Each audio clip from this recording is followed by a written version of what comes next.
toute l'équipe de Site AZ Performance et moi-même, nous allons aujourd'hui vous présenter un tuto concernant une pièce Artec. Il s'agit du fameux embrayage Artec K2. Nous allons donc installer cet embrayage sport sur notre scooter qui se trouve ici, qui est un scooter donc MPK Nitro. Ce tuto est bien entendu valide sur tous les scooters équipés d'un moteur Minarelli horizontal. Vous verrez, suite à l'essai et l'utilisation de cet embrayage, qu'il s'agit véritablement d'une pièce haut de gamme. Voilà donc nos deux emballages Artec contenant ici notre embrayage Racing et ici la cloche d'embrayage Racing ventilée correspondant à notre embrayage. L'embrayage et la cloche étant bien entendu possible de les monter indépendamment avec éventuellement des pièces d'origine. À l'ouverture de votre colis contenant votre cloche d'embrayage, vous trouvez donc votre cloche d'embrayage Artec K2 ventilée et hyper renforcée. Les trous que vous voyez ici étant les trous d'accès permettant de régler votre embrayage Artec K2, ce qui signifie donc bien qu'ils sont parfaitement faits pour se monter ensemble. Vous avez également, bien entendu, un petit autocollant Artec. Nous ouvrons donc maintenant l'emballage contenant notre embrayage Artec K2. Vous trouvez une nouvelle fois un autocollant très sympa pour le design de votre véhicule. Une notice de montage et de réglage de votre embrayage Artec K2 en français et en anglais. Vous avez ici bien entendu la clé de réglage de votre embrayage qui est livrée dans l'emballage. Vous trouvez donc votre embrayage Artec K2 sur lequel vous trouvez ici les fameux petits réglages de compression de vos ressorts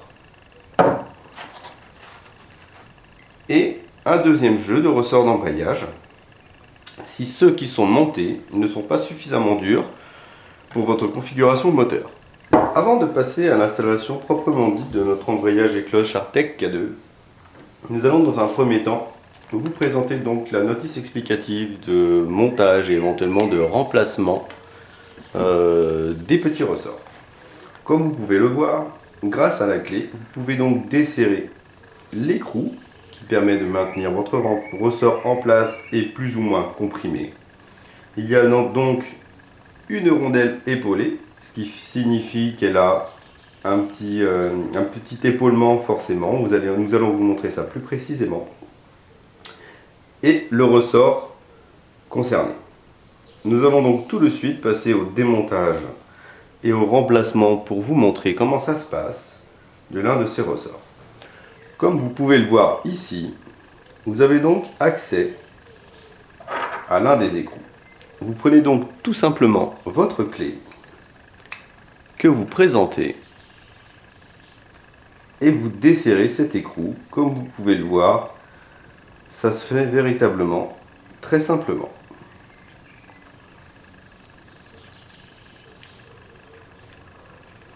Vous desserrez l'écrou complètement. Vous vous retrouvez donc avec le petit écrou. Vous vous trouvez donc avec le ressort qui était installé et la fameuse rondelle qui présente un épaulement. Cette rondelle étant montée comme ceci sur votre ressort. Voilà. Si vous désirez donc remplacer les trois petits ressorts blancs qui sont montés d'origine à la livraison sur votre scooter, sur votre embrayage, par les rouges qui sont plus durs, c'est donc comme ceci qu'il faut procéder.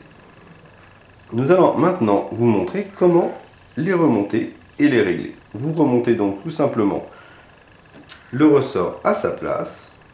Vous présentez ensuite la rondelle avec l'épaulement. Vous la poussez éventuellement avec la clé afin que celle-ci prenne sa place. Et vous repositionnez le petit écrou. Toujours à l'aide de la clé, Vous allez donc refixer l'ensemble.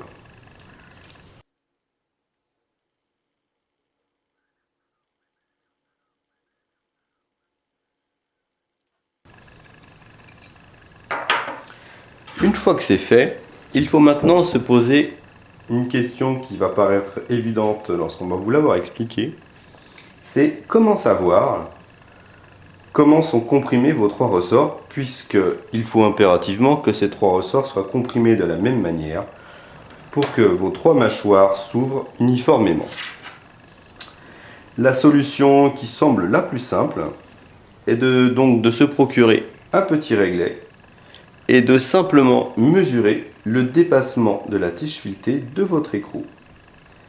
En mesurant le dépassement de la tige filetée de votre écrou sur chacun, vous faites en sorte que votre écrou, la tige filetée dépasse de la même longueur sur chacun des trois petits écrous, ce qui signifiera donc que les trois ressorts sont comprimés de la même manière.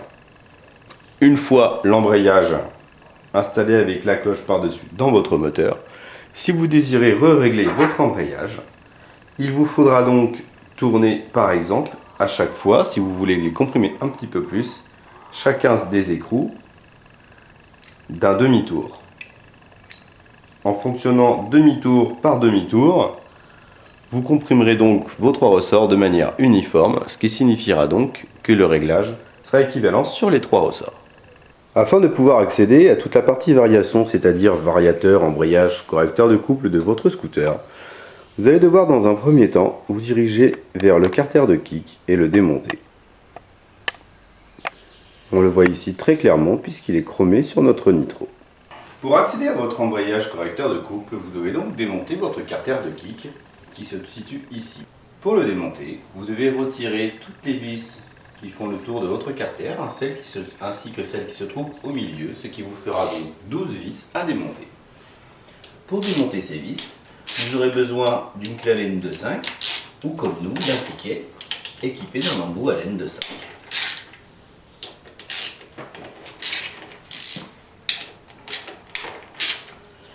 Vous les desserrez, puis vous les retirez tous. Vous ferez bien attention à les ranger correctement car elles ne font pas toute la même longueur, ce qui vous permettra lors du remontage de retrouver leur remplacement beaucoup plus facilement.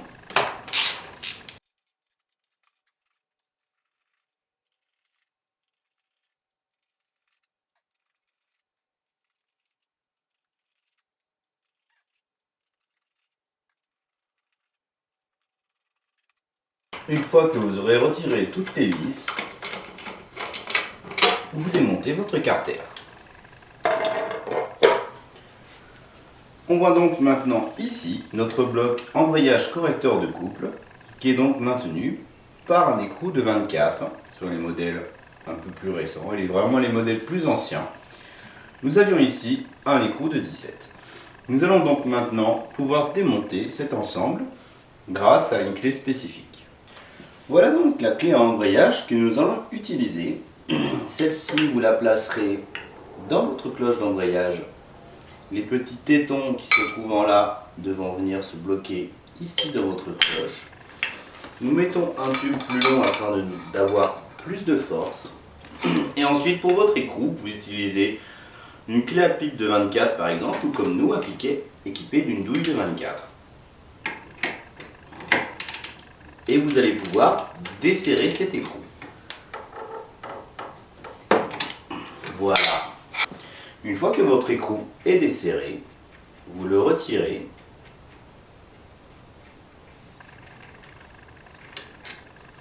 Vous pouvez ensuite retirer votre cloche d'embrayage. Et on voit donc maintenant notre bloc embrayage correcteur de couple.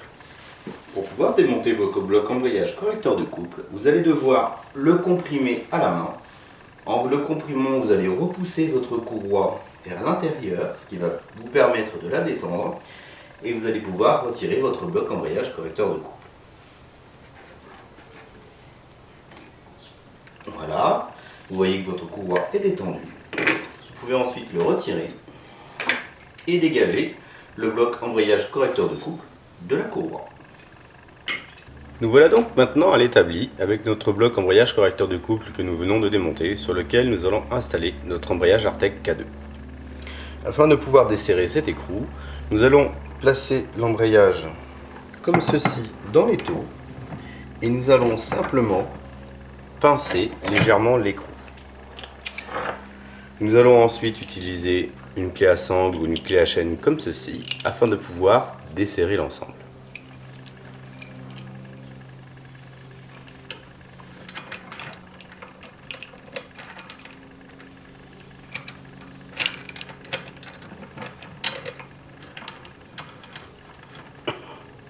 Vous placez donc l'outil autour de votre embrayage et vous desserrez votre écrou. Une fois que c'est fait, vous tournez à la main en maintenant une pression sur votre correcteur de couple afin que celui-ci ne saute pas. Voilà, vous trouvez donc votre correcteur de couple, le ressort de poussée qui est installé et votre embrayage que nous allons donc retirer.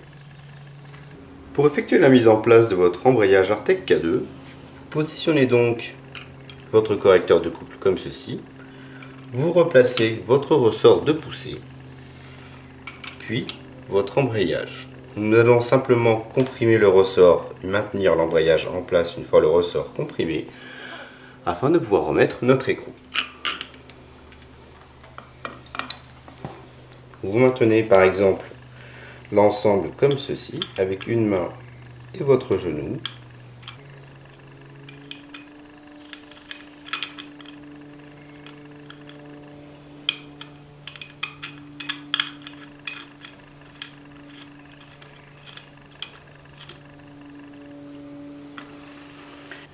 Une fois que l'écrou est réinstallé, nous repassons à l'établi afin de le serrer. Comme pour la phase de démontage, nous allons replacer l'ensemble dans l'étau. Vous pincez simplement l'écrou comme pour tout à l'heure et vous replacez l'outil qui vous a permis de desserrer l'ensemble.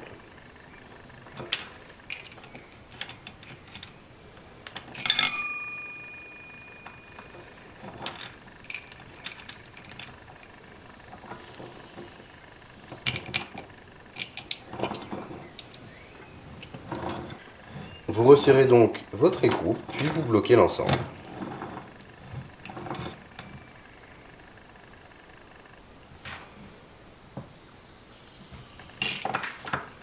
Voilà, nous sommes maintenant prêts à remonter notre bloc embrayage correcteur de couple équipé de notre embrayage Artec K2 sur notre moteur. Pour remettre en place votre bloc embrayage correcteur de couple, vous devez donc le comprimer comme ceci, vous le maintenez comprimé et vous replacez tout simplement la courroie à l'intérieur. Ensuite, vous pouvez le replacer sur son axe. Vous placez ensuite votre cloche d'embrayage Artec K2 qui convient et qui va parfaitement avec l'embrayage Artec K2. Vous placez ensuite l'écrou que vous resserrez à la main.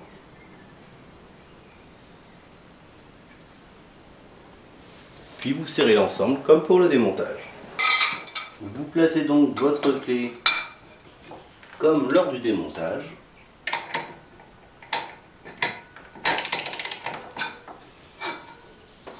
Et vous resserrez l'ensemble.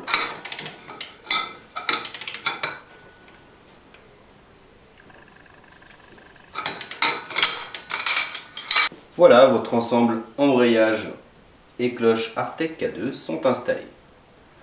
Vous pouvez donc maintenant remettre en place votre carter de kick.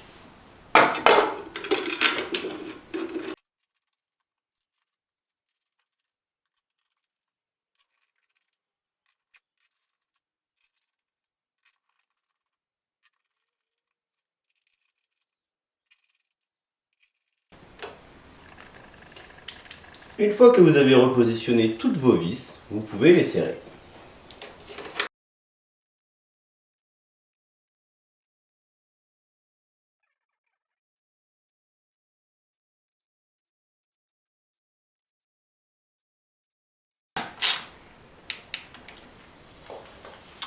Voilà, vous serez bien entendu probablement amené à démonter puis remonter votre carter de geek plusieurs fois afin de pouvoir faire les réglages d'embrayage.